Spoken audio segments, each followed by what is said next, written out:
Jean-Pierre Cyrano, bonjour.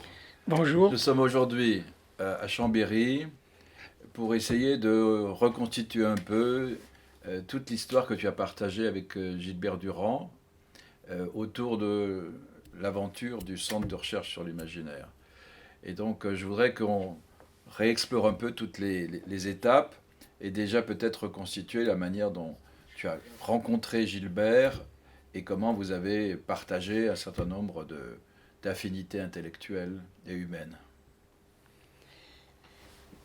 J'ai rencontré Gilbert Durand dans les années 57. Je préparais propédeutique à Grenoble et il était professeur de philosophie. Après avoir enseigné à Chambéry au lycée, il a été nommé assistant et ensuite maître assistant et professeur à l'université de Grenoble. Et j'ai passé propédeutique avec lui. Et ensuite, j'ai continué à préparer une licence de philosophie. Il enseignait dans deux certificats, morale sociologie et philosophie générale, parce que c'est épistémologie, puisque à l'époque, il n'y avait pas encore de licence de sociologie, anthropologie à Grenoble, et j'ai participé avec lui à la création de cette licence après avoir été nommé assistant. Alors, dans son enseignement à Grenoble, il y avait, à travers morale sociologie, il enseignait une partie de ses recherches. Il préparait à l'époque, il écrivait à l'époque les structures anthropologiques de l'imaginaire. C'était dans les années 59-60. Il a soutenu sa thèse, je crois, en 1961. Et dans son cours de philosophie générale, épistémologie, là j'ai découvert les théories épistémologiques de Bachelard, la philosophie du non, la formation de l'esprit scientifique, et il était déjà très axé sur les problèmes posés par les sciences de pointe, en particulier la physique quantique. Il nous parlait déjà Mhm. de Bernard d'Espagna ou de Costa de Borga, etc. Alors, après, il n'y avait pas de licence de sociologie à l'époque. J'avais été recruté comme assistant par le créateur de la licence de psychologie qui était Louis Millet. Ah oui. Et euh, j'ai donc enseigné à l'intérieur d'un certificat de psychologie au début. Et alors, j'étais très impressionné déjà par les travaux de Gilbert Durand, en particulier par sa thèse. Et donc, j'ai toujours collaboré avec lui. J'ai fait une thèse de troisième cycle Oui. dans la région savoyarde. Et après, nous avons participé donc à la création de la licence de sociologie, anthropologie. Et ce n'est qu'en 1966 qu'avec des collègues littéraires, Paul Deschamps et Léon Sellier, il a fondé le Centre de recherche sur l'imaginaire. Mais auparavant, il a fréquenté les cahiers internationaux du symbolisme et en particulier les colloques qui ont eu lieu soit à Genève, soit à Paris. Il m'avait invité deux fois à ces colloques, une fois à Paris, une fois à Genève. Et je sais que c'est à travers les cahiers internationaux de symbolisme et en particulier de ses rapports avec Claire Lejeune Mhm. que par un certain hasard, il a rencontré Henri Corbin parce que des auditeurs des cahiers internationaux de symbolisme participaient au séminaire d'Henri Corbin aux hautes études. Mhm. Et c'est là que, on peut dire, ses recherches sur l'imaginaire ont été modifiées par les conceptions d'Henri Corbin sur, en particulier, je crois, ce qui l'a beaucoup marqué, c'est le livre d'Henri Corbin, L'imagination créatrice dans le soufisme d'Ibn Arabi. C'est ça. Et alors, à partir de 66, ont eu lieu des colloques organisés par le Centre de recherche sur l'imaginaire de Grenoble.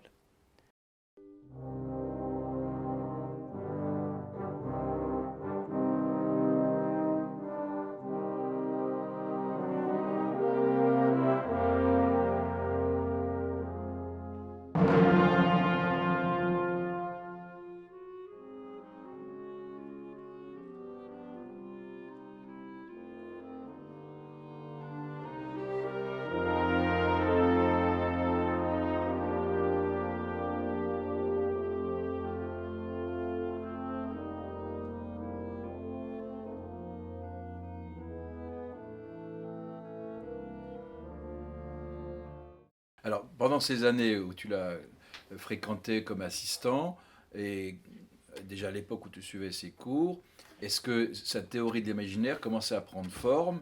Et qu'est-ce qui était le plus frappant à l'époque pour un jeune étudiant de sociologie? Eh bien, ce qui était le plus frappant, c'est le rôle de l'imagination, non seulement en psychologie, mais aussi le rôle de l'imagination dans les cultures et dans la formation du lien social. Moi, j'ai découvert alors, grâce à lui, des auteurs qui m'avaient marqué à l'époque.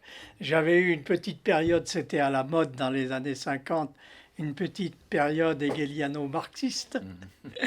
Et je sais qu'au cours de la propédeutique et après, grâce à Gilbert Durand, j'ai lu des auteurs comme Spengler et des romantiques allemands qui m'ont orienté vers le rôle de l'imagination et en particulier sur l'importance de l'imagination dans la constitution du lien social et même en particulier de ce qu'on a appelé le mythe politique. Mais Gilbert n'est pas le premier à avoir parlé des mythes politiques. En sociologie, Pareto, par exemple, en avait beaucoup parlé.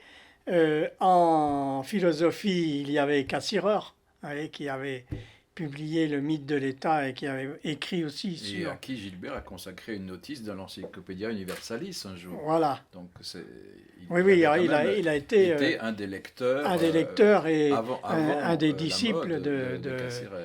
de, de Cassirer. Alors, est-ce qu'on peut dire d'une part qu'il essaie progressivement de bâtir une anthropologie culturelle nouvelle autour justement des images et du symbole et du mythe? Et est-ce qu'on peut dire qu'il a essayé de renouveler un peu le corpus des références qui était en vogue dans l'université française? Moi, je crois que par rapport à son maître Bachelard, par rapport à des gens qui l'ont beaucoup influencé comme Jung, mais il a connu Jung par Bachelard. Oui. C'est Bachelard qui lui a révélé l'existence de, d'Eranos. Et Ah oui, aussi. avant qu'il aille à Eranos, c'est Bachelard qui lui avait révélé l'existence d'Eranos et des travaux qui s'y faisaient. Et c'est à ce propos-là que il s'est intéressé, qu'il a bâti sa conception de l'imagination. Il disait modestement, je n'ai fait qu'un travail taxinomique, mais en fait, je crois, ce qui m'a frappé moi et ce qui a constitué son apport dans les théories de l'imaginaire, c'est le rapport de l'imaginaire avec le langage et avec l'action. C'est-à-dire, il a mis au centre de ses recherches le schème plus que l'archétype. C'est un peu la différence qu'on peut voir avec Jung ou Mircea Eliade. Et le schème étant verbal, c'est-à-dire lié à l'action. Et le deuxième point dans ses recherches sur l'imaginaire qui m'a beaucoup frappé, c'est d'une part le rôle du mythe dans la fondation d'une culture, et deuxièmement, le mythe en opposition à l'histoire comme explication des faits sociaux et en particulier le rôle des images dans ce qui constitue, au point de vue politique, une des nouveautés depuis 2 siècles des sciences politiques, c'est-à-dire l'idéologie. C'est ce que j'ai essayé de faire dans mes propres Oui, on va travaux, en reparler. montrer les rapports du mythe et de On va l'idéologie. en reparler. Mais ça, j'avais déjà les bases à partir des travaux de Gilbert Durand et des auteurs auxquels il se référait. J'ai cité Jung, il faudrait citer aussi Dumézil, vous voyez, Voilà, qui a joué un ça rôle nous amène important. quand même un peu au paradigme dominant quand même dans les années 60 qui était le structuralisme. Et Oui. est-ce que tu es d'accord pour dire que Gilbert quand même baigne dans les années 60 dans cette recherche quand même de typologie, de structure, d'opposition de catégories, etc. Ah ben, évidemment, moi je n'ai connu Lévi-Strauss que par ses cours. Ouais. Et il y consacrait beaucoup de temps et il considérait que le paradigme structuraliste avait, pas chassé, mais avait été dominant par rapport au paradigme historiciste. Et ce qui m'avait frappé, c'est que justement, il se réclamait d'un certain structuralisme dans la mesure où il pensait qu'il fallait décortiquer un mythe à partir d'une idée de base que Lévi-Strauss avait qualifié de mythème. Gilbert Durand a repris ce mot, mais il ajoutait que, à côté du structuralisme formel, lui se réclamait plutôt d'un structuralisme figuratif. Oui. Vous voyez, et c'est là peut-être, à travers ce structuralisme figuratif, qu'il rejoignait davantage des gens comme Mircea Eliade, comme Jung, Et vous Bachelard. voyez, et Bachelard. Et Et des Bachelard, contenus oui, oui, oui. Le contenu des cosmologiques, images, beaucoup plus que les rapports entre des... comment dire, les rapports entre des mythèmes. Oui, c'est-à-dire, c'était pas moins la formalisation que la figuration Voilà. qui l'intéressait.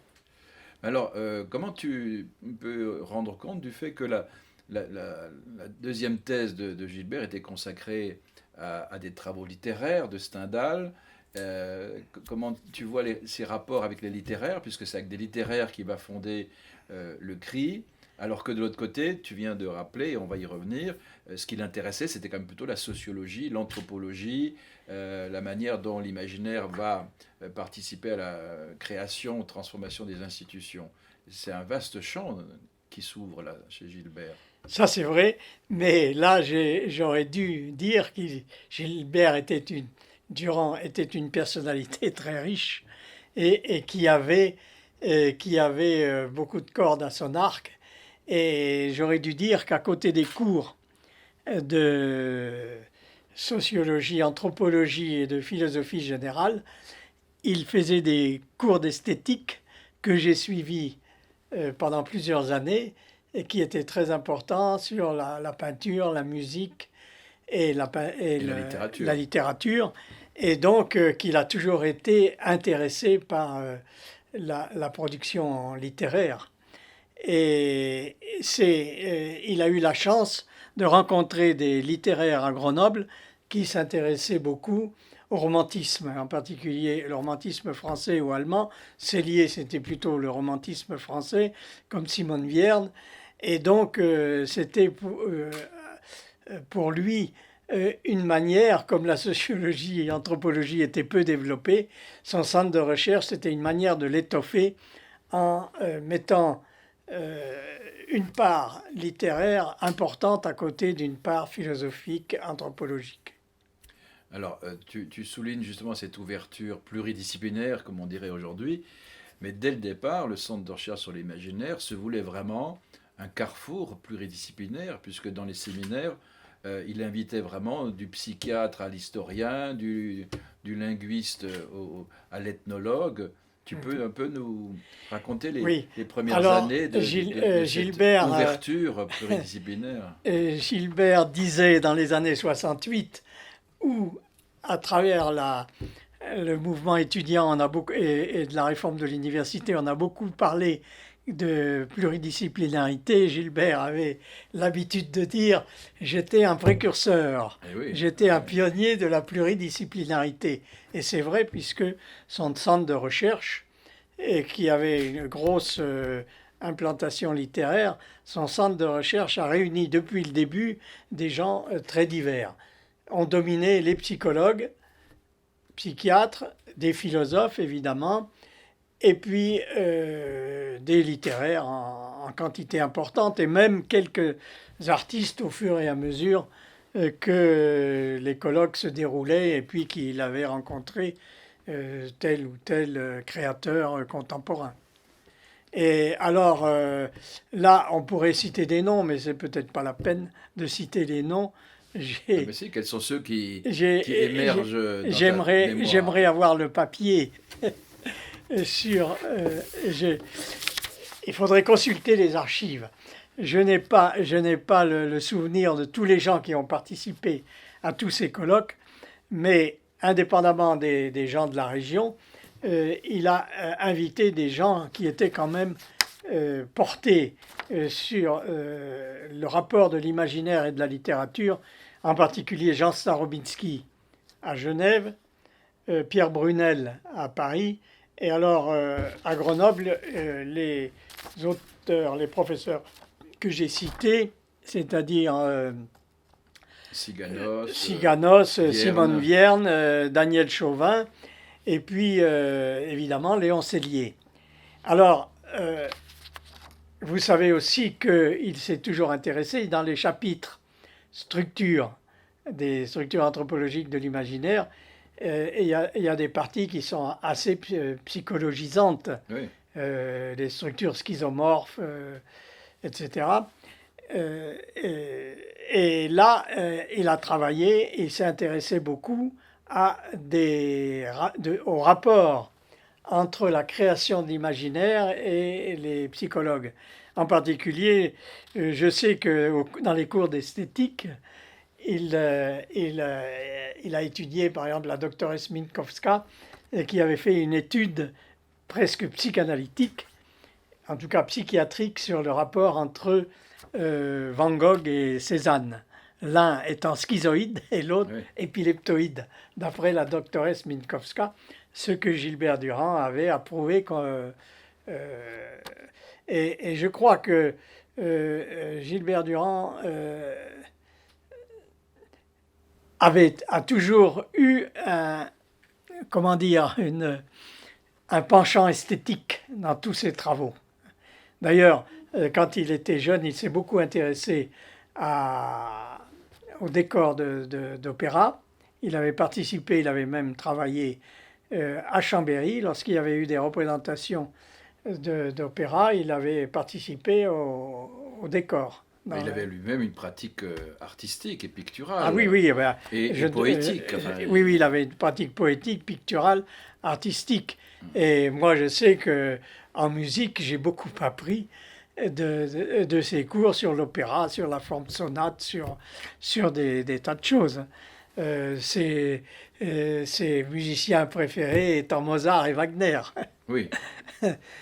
Et donc, et puis il a eu une pratique picturale à laquelle il avait pensé dans sa jeunesse, mais qu'il a surtout réalisé dans sa vieillesse. Oui. Et ça, je crois que si on voulait se référer au classement de Kierkegaard en parlant des tempéraments esthétiques, éthiques et religieux, moi je classerais Gilbert dans les tempéraments esthétiques. Ce qui l'a intéressé, c'est la production des images dans la mesure où elles deviennent des œuvres de la culture. Alors justement, et dans les œuvres de la culture, il y a tout cela. Il y a la religion, il y a la peinture, il y a la musique. Ce qui me paraît vraiment significatif dès le début de l'aventure du Christ, c'est quand même cette ouverture sur l'ensemble des champs de la culture et surtout sur les cultures autres que la culture européenne. Ah oui, il a eu très tôt une énorme érudition déjà sur l'Asie, sur l'Amérique du Sud, et par la suite, il a cherché vraiment à essayer de comprendre l'imaginaire dans ses différentes traductions pluriculturelles. Est-ce que tu peux... Tu as des souvenirs un peu de cette ouverture? Moi, j'ai déjà le souvenir de pour cours. Pour quelqu'un qui est quand même très sédentaire et très Alors ça, enraciné c'est un paradoxe dans son de Gilbert Durand. Voilà. C'est un Savoyard Pur paysan. sang. J'avais même un collègue de Grenoble qui était le seul assistant de philosophie à Grenoble avec Gilbert Durand, Georges Pascal, Ah oui. qui était, et le professeur étant Jean Labert, un spécialiste de Leibniz. Et Georges Pascal disait avec humour, Gilbert Durand, c'est un mélange de paysan savoyard et de mystique. Oui, la mystique, c'est pas La encore mystique, c'était l'ouverture l'ouverture aux sur toutes les cultures du cultures. monde. Voilà. Or, Et alors, ces moi, livres sont de plus en j'ai plus découvert dans truffés de ces cours, cultures par du exemple, monde. toute l'anthropologie culturelle américaine. Oui. Vous voyez, aussi bien d'Amérique du Sud, à travers Lévi-Strauss et Et Roger Bastide. Bastide a été très Surtout, important. il a toujours dit que Roger Bastide était un de ses maîtres, hein, Oui. avec, Et donc le Brésil, oui, oui, et donc avec le une ouverture Brésil. sur le Il était Brésil. déjà porté sur le Brésil, avec Lévi-Strauss, avec Léon Oui, oui, Bigvara oui, oui, oui. et tout ça. Caillois, Et puis, Brodel, et tout le monde puis, est passé par le et Brésil. puis il parlait aussi d'Ocamo, les Narques, la Nouvelle-Calédonie. Vous voyez, c'était très vaste. Et l'Asie quand même. Et par la suite, il est allé, évidemment, en Asie, il est allé en Corée, il est allé au Japon, et il a toujours été intéressé par les cultures asiatiques, ça c'est évident, et les cultures amérindiennes. Moi, j'ai découvert par lui les anthropologues Kreber, Ruth Benedict et anthropologie culturelle américaine. Oui. Mais tout ça était à la fois un outil pour enrichir ses théories, mais aussi pour, d'une certaine manière, établir un diagnostic assez critique sur notre propre Ah oui, civilisation, alors là, beaucoup trop rationnelle, oui. iconoclaste. Là, il faudrait ouvrir un chapitre. J'avais écrit un article dans le livre qui était paru sur la galaxie de l'imaginaire. J'avais écrit un article sur la pensée du retour, c'est-à-dire la critique de la modernité et le retour à la tradition. L'éloge de la tradition est un thème fondamental et qu'il a accentué ensuite dans ses rapports avec Henri Corbin, puisque la première conférence qu'il a fait à l'université Saint-Jean de Jérusalem s'intitulait Sciences historiques et traditions mythiques. Et c'est là qu'on trouve une position très importante sur une opposition plutôt très importante entre la tradition et l'histoire, entre le mythe et l'histoire. Et donc une critique de l'historicisme et du progressisme européen. Comme Lévi-Strauss d'ailleurs, d'une Comme certaine Lévi-Strauss, manière, européen, oui. par rapport Oui. à Sartre dans les années 60, et encore aussi par rapport à Ricoeur, qui reste assez Ah oui. marqué par une lecture eschatologique monothéiste. Alors là il faudrait ouvrir tout un chapitre sur ses rapports avec l'herméneutique de Ricoeur. Moi, ce que je pense, c'est que dans cet article-là que je viens de citer, comme dans d'autres textes, il a identifié Ricoeur à Bultmann. Oui, Moi, j'ai toujours pensé qu'il allait trop loin, oui. parce que Ricoeur a quand C'était un même peu eu réducteur. d'autres influences. Ouais. Il a été peut-être bultmannien dans sa jeunesse, mais déjà, dans la préface que Ricoeur a écrite sur le Jésus de Bultmann, il y a déjà une critique des mythologisations. Enfin, légère peut-être, mais réelle. Et par la suite, Ricoeur a dit quand même que Mircea Eliade lui avait appris à lui avait appris à prendre ses distances avec Bultmann et sa démythologisation. Oui. Alors là, je crois qu'il a été... Mais Gilbert Durand avait un caractère, on pourrait faire de l'astrologie. C'était un taureau et il fonçait. Et il fonçait dans des idées des fois un petit peu abruptes et sans assez de nuances, à Un peu mon avis. chevaleresque. Voilà. Et alors là, je crois que Ricoeur a été un disciple de Bultmann, comme beaucoup de protestants Oui, bien sûr. de le l'époque, mais protestantisme. de Karl Barth aussi, pas seulement de Bultmann, mais par la suite, je crois qu'il a opposé la démystification psychanalytique à la phénoménologie du sacré. Et là, il a retrouvé Eliade parce qu'il avait rencontré Eliade à Chicago aussi, dans son enseignement aux États-Unis. Alors on peut dire quand Voilà, même que ça c'est une digression. Mais... Non, non, pas du tout, c'est très important ce paysage intellectuel.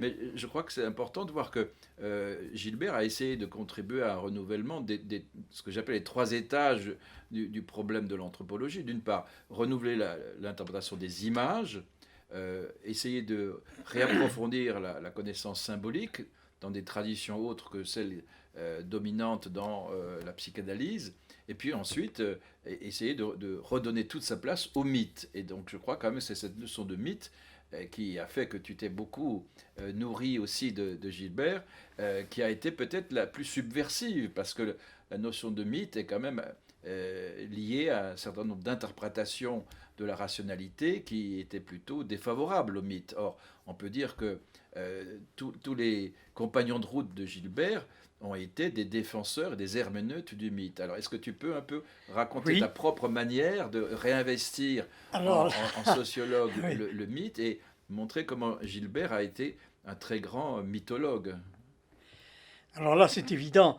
Moi, je me suis intéressé à ce que Aron ou Föglin appelaient les religions politiques, puisque j'ai fait une thèse intitulée Sécularisation et religion politique. Et alors, ce qui m'a intéressé essentiellement là-dedans, c'est les rapports du mythe et de l'idéologie. Et alors, ma thèse sur ce plan, c'était que l'idéologie n'était pas, qui est née après la philosophie des Lumières, n'était pas une simple rationalisation du politique, mais qu'il y avait des traces mythiques là-dedans. Et ces traces mythiques pouvaient se référer à des mythes très anciens. Moi, ce qui m'a surtout intéressé, c'est le rapport entre idéologie à travers le mythe et millénarisme, c'est-à-dire tous les mythes de la temporalité et qui nous viennent des Grecs et de la Bible. Et de la violence. Et de la violence qui est là-dedans, évidemment. Violence et, sacralisée. Et là, ce qui s'était passé, Cassirer, dans le mythe de l'État, avait eu tendance à identifier le mythe avec, il n'était pas le seul d'ailleurs, le retour du mythe dans les idéologies politiques a identifié cela au nazisme, à un régime totalitaire comme le nazisme. Or, je pense que ce rapport entre mythe et idéologie peut ne pas être réduit à cet aspect de la haine purificatrice. Il peut y avoir des mythologies destructrices, mais j'ai essayé de montrer qu'il pouvait y avoir, par exemple dans le stalinisme ou le nazisme, mais qu'il pouvait y avoir aussi, à travers une civilisation, des mythologies constructives, et même dans l'Occident rationaliste.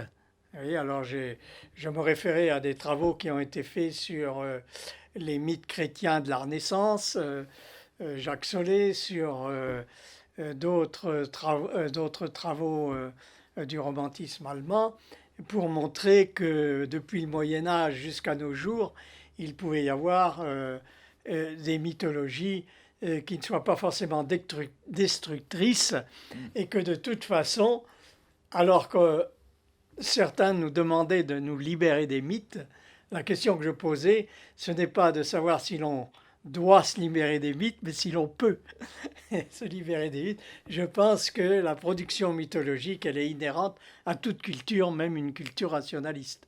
Et là, c'est un thème un peu courant aujourd'hui, puisque cette production mythique, on a pu la retrouver chez des spécialistes de la psychologie, à commencer par Freud, dans l'anthropologie culturelle, dans la littérature.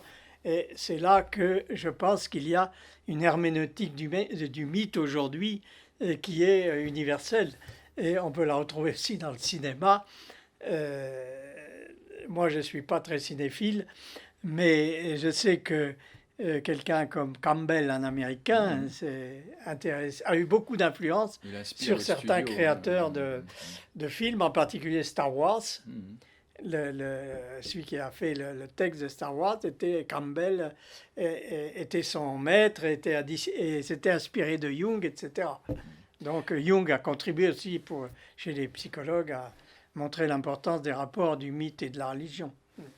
Oui, mais ce constat que tu fais aujourd'hui, il n'a pas toujours été vrai. Et il y a Non? eu des périodes beaucoup plus difficiles tout au long de l'évolution du cri, parce que les adversaires quand même de l'imaginaire ont toujours existé. Et Gilbert était très déterminé quand même Ah oui. Ah, à lutter il a eu contre. des opposants, disons, rationalistes, et en particulier chez certains historiens, parce que l'imaginaire du Moyen Âge, c'est quelque chose d'important, mais il a polémiqué avec Le Goff sur cet imaginaire médiéval. Et il a eu évidemment des critiques.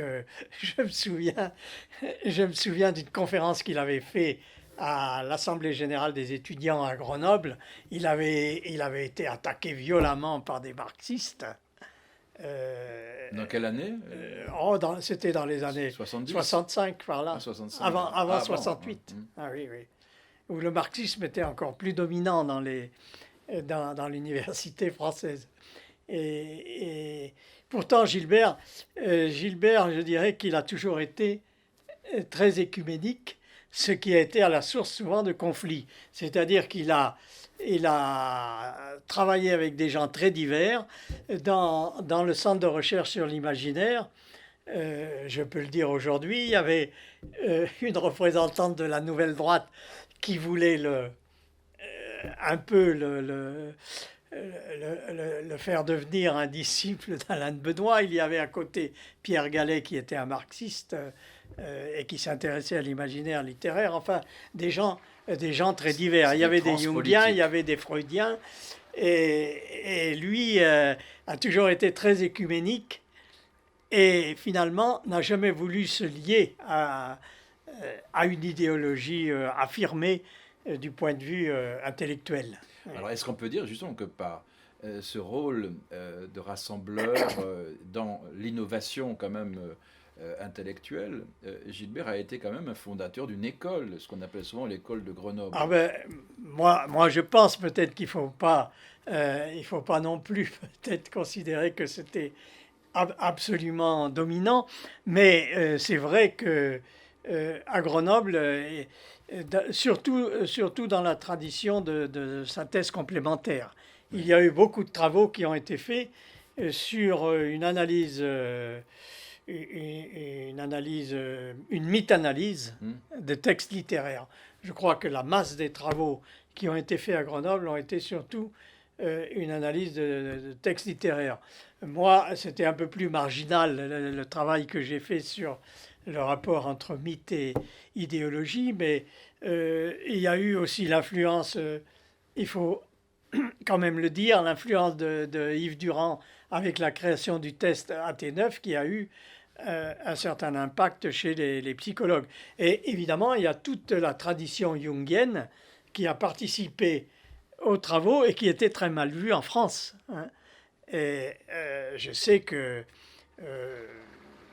on considérait que c'était de l'occultisme, des élucubrations. Freud d'ailleurs l'avait déjà dit. C'était de la métaphysique, disait à l'époque Edgar Morin. Avant, je n'ai pas cité Edgar Morin, mais il est venu aussi plusieurs fois au centre de recherche sur l'imaginaire. Et donc, Gilbert Durand, sans s'inféoder totalement ni à Freud, ni à Jung, ni à d'autres, a contribué à ce que cette tendance de l'importance de l'imaginaire en psychanalyse soit considérée comme importante. Est-ce qu'on peut revenir comme un peu sur la géographie finalement de cette histoire, puisque tu as beaucoup parlé de Grenoble, mais nous sommes à Chambéry, et Chambéry est aussi une des capitales durandiennes de l'imaginaire. Tu peux un peu nous rappeler un peu cette histoire de la bilocation entre Grenoble et Chambéry? Gilbert Durand a toujours été attaché à sa région natale. Il n'a jamais voulu aller ailleurs que quand il était à Grenoble. Et il revenait tous les soirs en Savoie. Et il a contribué à créer un embryon d'université à Chambéry avec un Donc il a été scientifique, cofondateur de cofondateur avec Gidon, qui était lui un scientifique. Et c'était le centre littéraire et scientifique de l'université de Savoie, C'était un premier cycle, non, c'est rattaché ça? à l'université de Grenoble. Alors il n'y avait que des premiers cycles, oui. Et moi, il m'avait demandé, je suis venu faire des cours à Chambéry à cette époque, déjà dans les années 65 par là, Ah hein. oui. Et euh, par la suite, alors, l'université s'est développée, mais déjà, alors que Chambéry n'était qu'un centre universitaire, Gilbert avait euh, mis le siège social de son centre de recherche, le centre de recherche sur l'imaginaire, à Chambéry. Les colloques avaient lieu à Chambéry. Mais juridiquement, c'était le siège juridique était à Grenoble, à l'université de Grenoble. Mais les Grenoblois étaient dominants parmi les enseignants, les professeurs, Mm. et ils venaient avec plaisir à Chambéry. Et beaucoup de gens venaient d'un peu partout, de Paris surtout, à Chambéry. Et les premiers colloques ont eu lieu dans ce campus-là, qui était nouveau. Et tout le monde aimait bien se retrouver en Savoie. Alors, Voilà. on a vu l'audace quand même du jeune Durand dans sa thèse, hein, à renouveler complètement l'étude de l'imaginaire. On a vu sa capacité historique de constituer une communauté académique pluridisciplinaire tout au long de l'histoire. Et aujourd'hui, avec le regard que tu as sur cette aventure intellectuelle, qu'est-ce qui te semble vraiment être les traits marquants du durandisme dans l'ensemble des sciences humaines aujourd'hui? Alors, Qu'est-ce que tu dirais? ce que je dirais, c'est ce qui me frappe le plus, peut-être plus que euh, la postérité française, c'est l'extension internationale, hein, puisqu'il y a eu des centres de recherche dans des pays très divers, en Corée, au Japon, en Roumanie, et Jean-Jacques est bien placé parce que, pour le savoir, puisque Jean-Jacques Vunan-Burger a été un des grands militants de la cause internationale de l'imaginaire. Je crois qu'il faut le saluer. Et je pense que c'est le seul, avec Gilbert Durand, à être capable d'intégrer les différentes disciplines qui constituent l'imaginaire. Je ne dis pas ça pour lui faire plaisir, mais je pense que c'est la réalité. Je crois que l'influence du centre de recherche de l'imaginaire, du durandisme, n'a pas été assez moins importante qu'elle l'aurait dû en France. Oui, il y a eu un âge d'or, Il y a eu un âge probablement, d'or et vers et la fin, probablement, avec l'ensemble des restructurations des centres de recherche en France et le oui, poids important aussi de certaines écoles et peut-être du parisianisme, oui, oui. le CRI n'a peut-être pas pu avoir le retentissement qu'il aurait pu avoir du Oui, point et de vue puis de il y a son toujours des apport, hein. problèmes de rapport entre des personnes, mais à mon avis, je crois que la pensée de Gilbert Durand a quand même marqué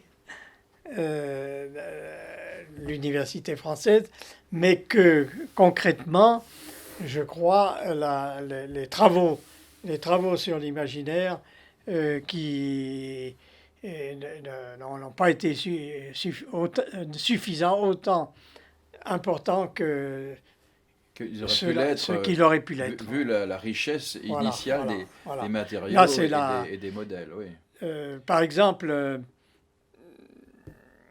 Par exemple, alors là, il faudrait entrer dans des questions de personnes. Je ne voudrais pas le faire ici, mais j'avais une étudiante qui avait fait un DEA sur l'imaginaire à Grenoble, donc un DEA pluridisciplinaire, et qui voulait faire une thèse sur le New Age avec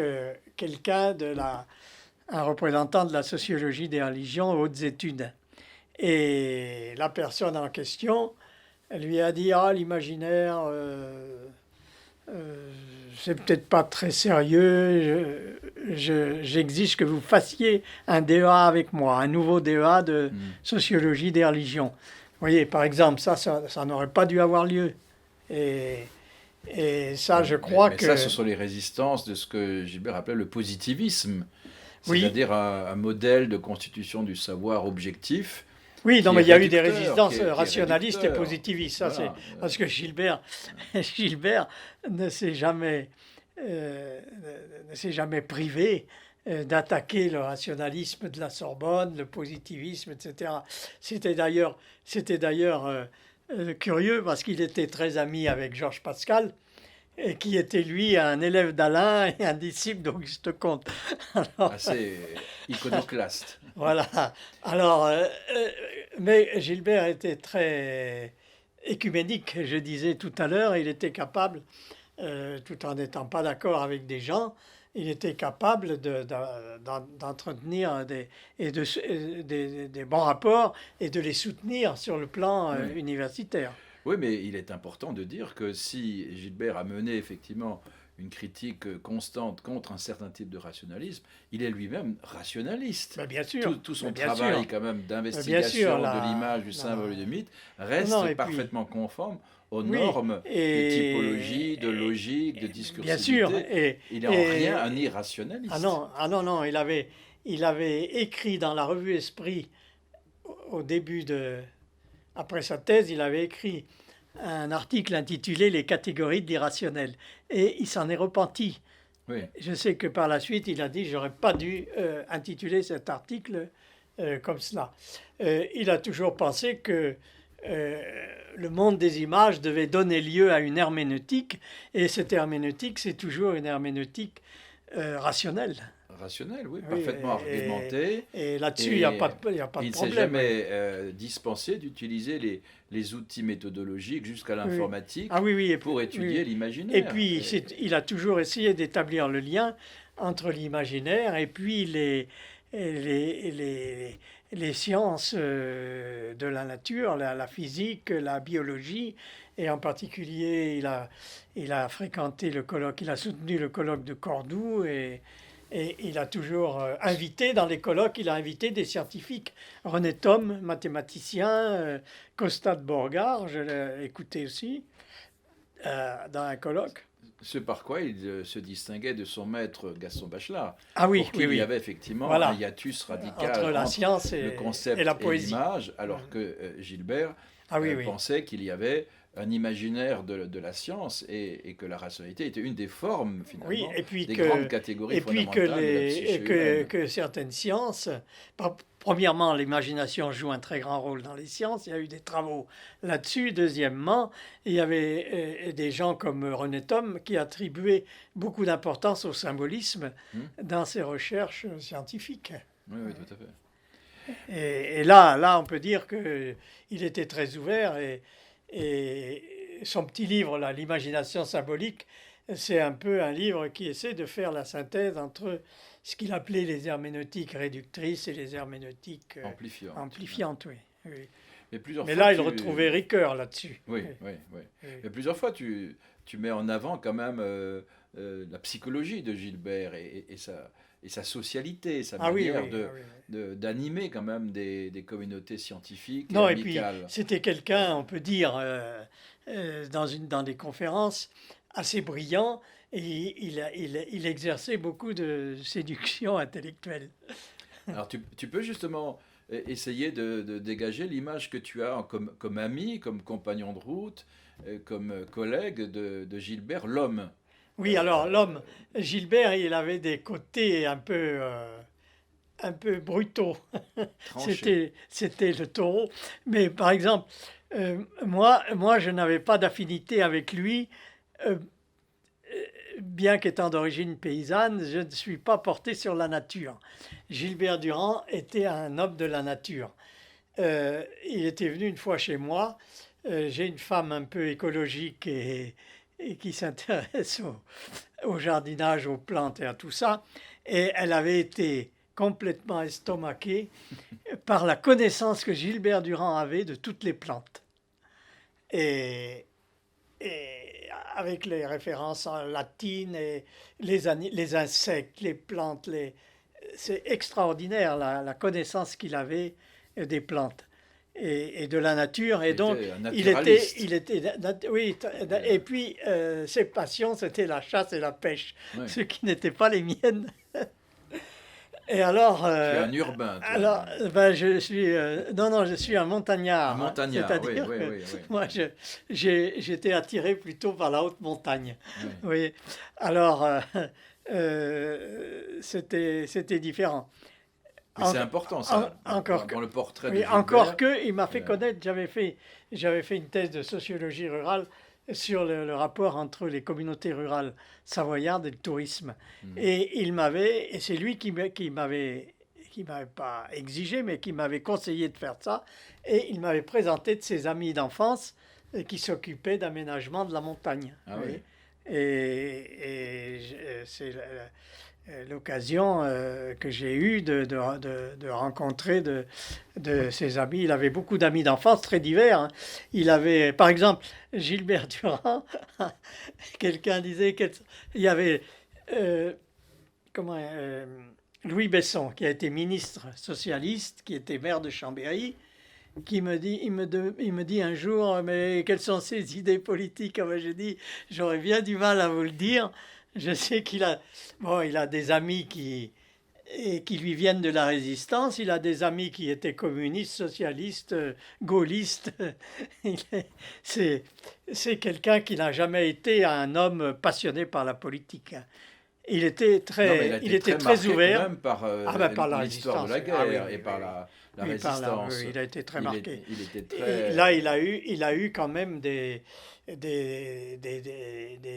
années courageuses, hein, parce il a été emprisonné par la Gestapo. Il a été à Compiègne. Et heureusement que c'était à la fin de la guerre. Il a réussi à échapper au départ en Allemagne. Autrement, il aurait pu aller dans un camp de concentration. Euh, et il était très ami avec Pierre Dumas, qui a été ministre gaulliste, qui était maire de Chambéry. Ils étaient au lycée ensemble. Enfin, vous voyez, pour ça, il considérait que les conflits politiques n'étaient pas très importants. Ouais. Non, mais il n'acceptait pas des procès Ah non, politiques ah ben pour parce ça, qu'il il y avait... estimait qu'il avait déjà Oui, non, témoigné une mais fois pour toutes dans sa il y a vie une chose, de il y sa a une chose liberté. qu'il ne pardonnait pas, Hein. c'est Les comment procès dire, d'intention. les procès d'intention et certaines complaisances vis-à-vis d'anciens collaborateurs, comme Touvier. Oui. Par exemple, Touvier, qui a été un milicien chambérien, Gilbert a trouvé que c'était scandaleux, que Pompidou l'avait gracié, et que des gens plaidaient pour qu'on efface son passé.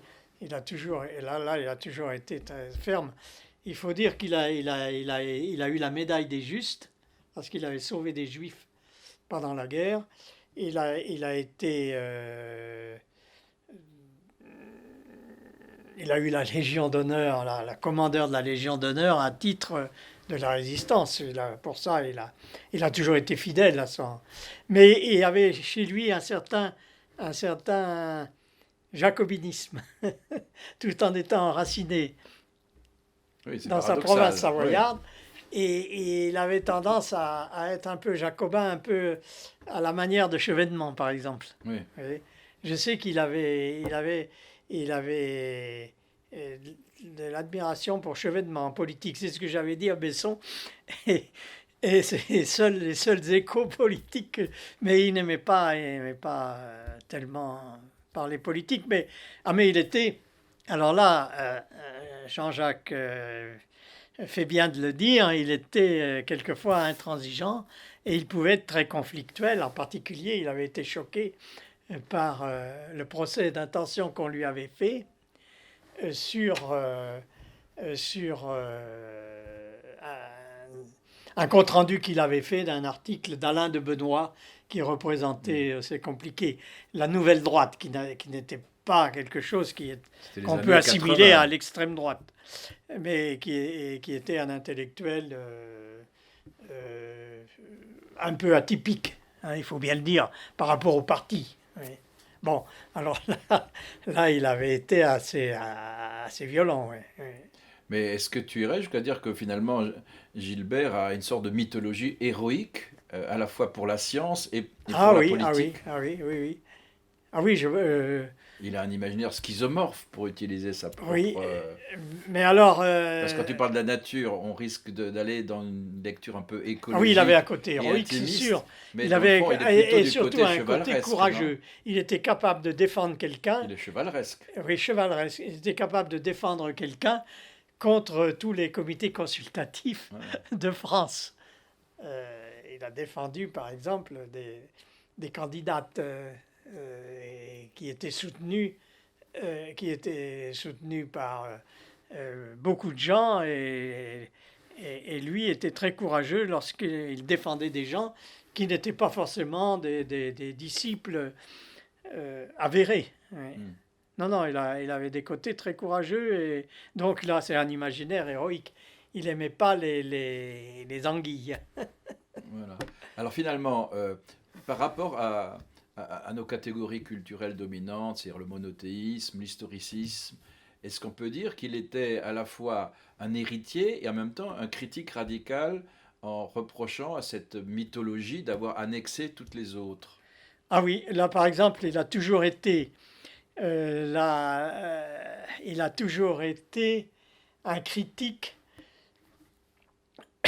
non pas du christianisme, mais de la théologie moderne Hmm. historiciste. Là, on vient de rééditer un de ses livres, La foi du cordonnier. Oui, Euh, et dans ce livre, il y a un article très important qu'il avait fait à Eranos sur les figures de Dieu. Et là il critique à longueur de page non seulement Bultmann, mais une déviation de la historicisme de la théologie chrétienne. Par contre, le christianisme traditionnel, il avait beaucoup de sympathie, il a fait beaucoup de communication à Saint-Jean de Jérusalem sur des aspects du christianisme traditionnel, du culte de la Vierge, etc. Euh, mais il pensait aussi que le christianisme, et c'est là qu'il aurait pu il ne pas être d'accord avec des gens qu'il a fréquentés comme Abbé Cassis, hmm, qui était un philosophe juif. Il pensait que le christianisme avait beaucoup hérité de la tradition du paganisme et puis de la philosophie antique néoplatonicienne et même de la mythologie romaine. romaine, Oui, gréco-romaine. oui. Oui. Oui. Et Je là crois que le modèle romain a été assez prégnant quand même alors le modèle euh, romain a été prégnant, à mon avis, surtout dans un des rares articles, pardon, excusez-moi, qui ont rapport avec l'imaginaire politique, politique, oui. c'est-à-dire la cité et les divisions du royaume. C'est un Où il texte pense que le important quand modèle même. romain, oui, en particulier Gilbert Durand dans le conflit des Guelfes et des Gibelins était Gibelin. Oui, oui. Il pensait que l'empire, l'idée d'empire d'ailleurs, c'est en faisant l'éloge de l'idée d'empire, un article de Alain de Benoît qu'il avait eu des, des critiques, parce qu'il considérait que l'idée d'empire était ce qui aurait pu sauver l'Occident des guerres nationalistes. Voilà. Voilà. Et que cette idée d'empire avait été finalement assez bien réalisée sous l'Empire romain. C'est-à-dire que l'ordre pontifical n'était pas dominant. Ce qui était dominant, c'est la synarchie impériale. Voilà en gros Oui, ce mais c'est qu'on un peut bel dire là-dessus. exemple de la liberté Ah oui, oui, ah et oui, quand oui. même de l'audace intellectuelle de Gilbert, qui Ah n'était oui. pas du tout forcément de son temps, Ah hein, qui non, pensait souvent à contre-temps. en particulier si on veut avoir un exemple de non-conformisme, il faut lire les 3 conférences qu'il a fait sur Joseph de Maistre, qui sont très élogieuses hein, de Joseph de Maistre. Hein. Sur en particulier la troisième qui ont été republiées hein, dans un ouvrage, je n'ai plus le titre en tête.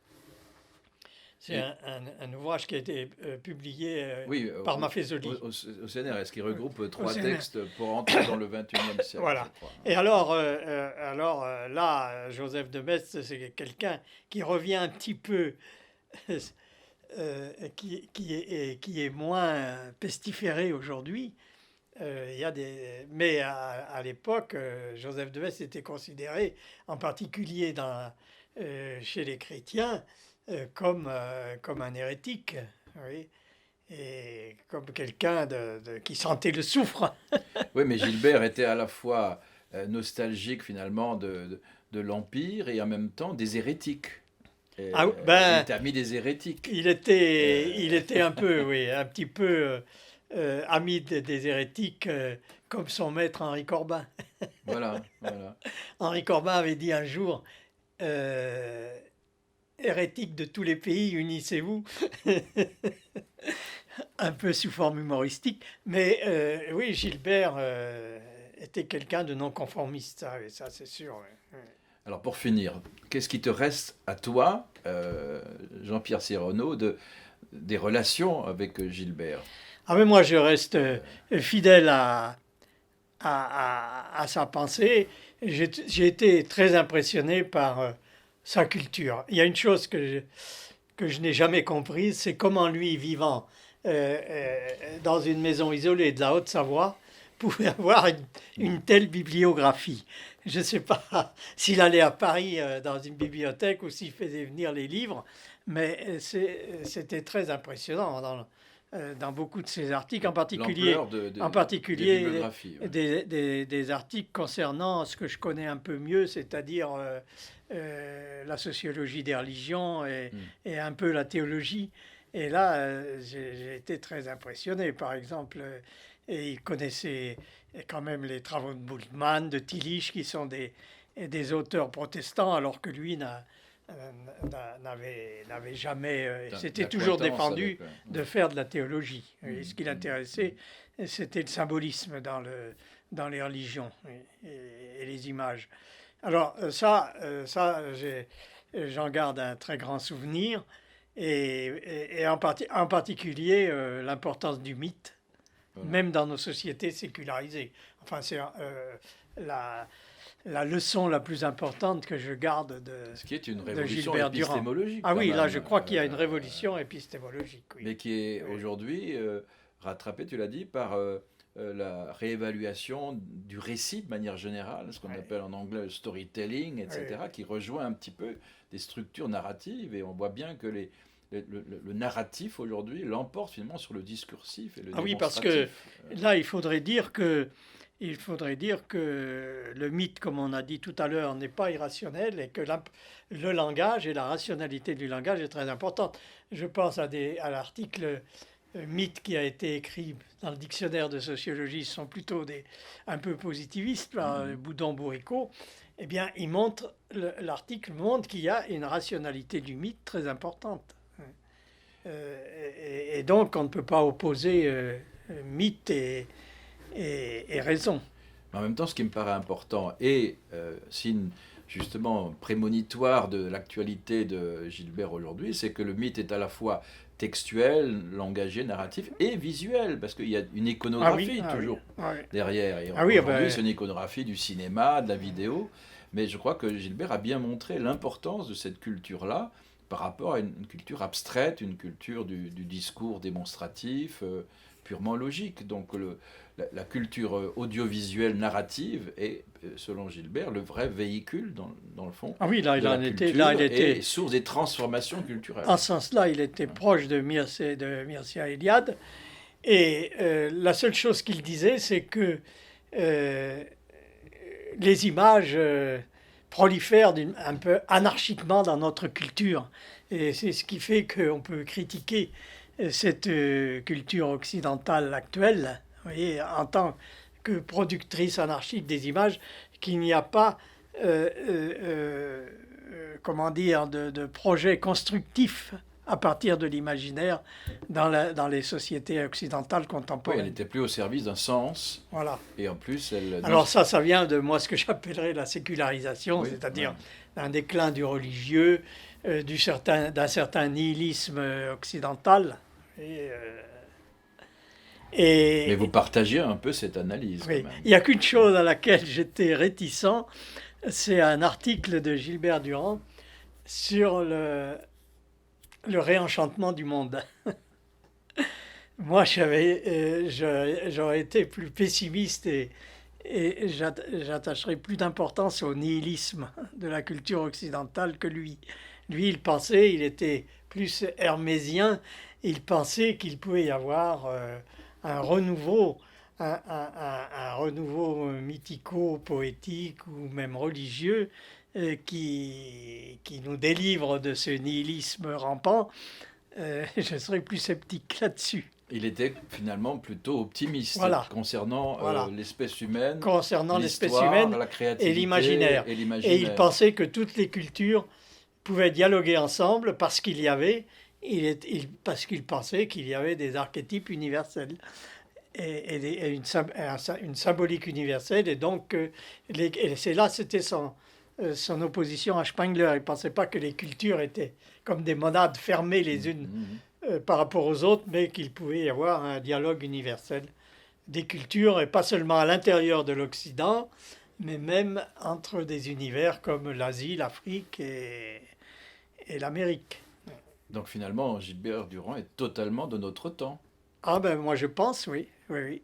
Et je pense que ce qui se passe sur le plan culturel, sur le plan mondial, confirme certaines de ses intuitions, parce on voit quand même, là je m'avance peut-être un peu, mais on voit quand même un certain épuisement du rationalisme républicain.